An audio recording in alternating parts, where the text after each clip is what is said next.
There was a nun in the 1200s in France who wrote a book about how the human soul can be absorbed into God and become willless. It no longer has the human ambitions and wills. Well, of course, the church didn't like that, and they told her she had to recant, and she refused, and they burned her at the stake. Well, I think we could put that language of the soul being absorbed into God and becoming willless into modern language.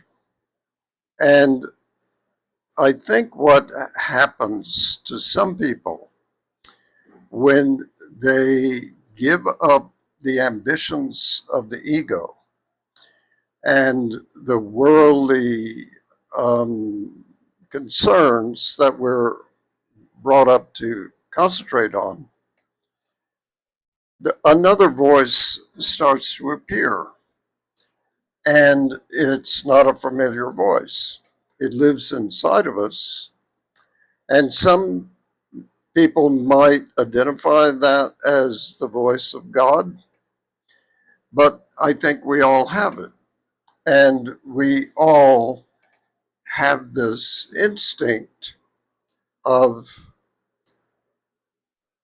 having a purpose in life that transcends and is completely outside of what we are taught life is about. It is not interested in worldly success and possessions and fame and fortune and having a good profile in the world and looking good to other people. It's another voice entirely. And finding that voice is a process of liberation from the world. And for a lot of people, most people probably, it never happens. We live with and through the world so thoroughly, we never get a sense of what it is we are really made for.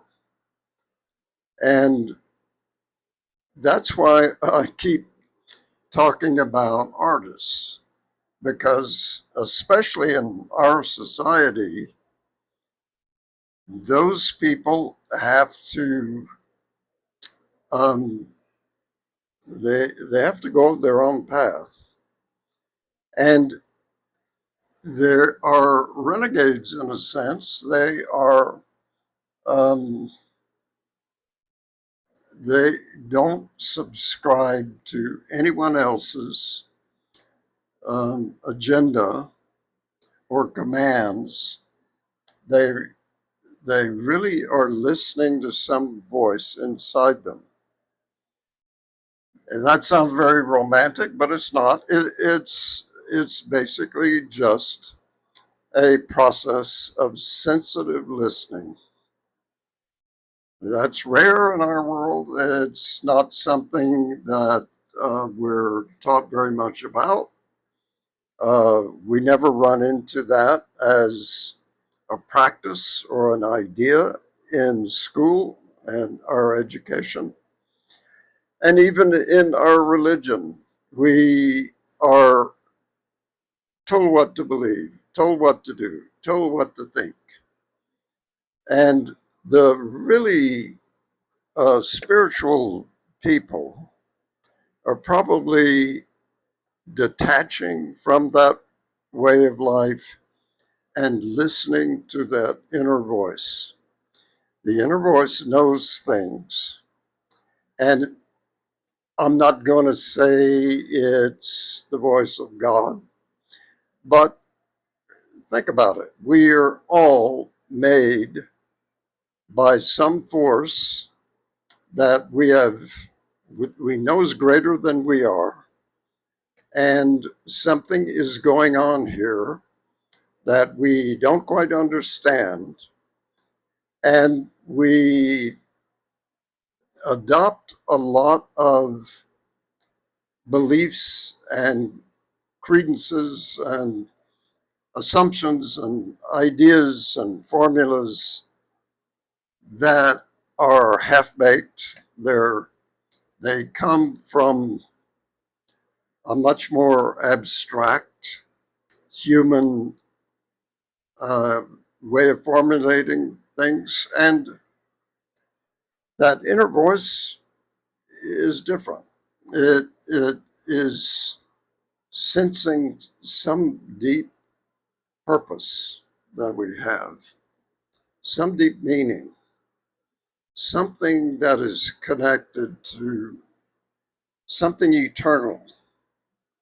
And of course, the powers that be are not going to like that. Well, they're not going to burn you at the stake these days, but you will be ridiculed. You will be ignored by a lot of people. We are a tiny bit more free to say what we think and to find our way in the world than we were in the past. But help is pretty scarce on the ground. It's not something we run into. We run into a lot of people willing to tell us what's true and what's false. Then, you know, we should learn pretty quickly that we have to take that with a grain of salt because nobody knows. Nobody is really connected to that inner voice of wisdom. What we don't learn to do is hear it. We don't learn that it's even there. We are directed to the external. We're told that it's out there somewhere. Somebody else knows. Somebody will instruct us. So you're going against the grain to actually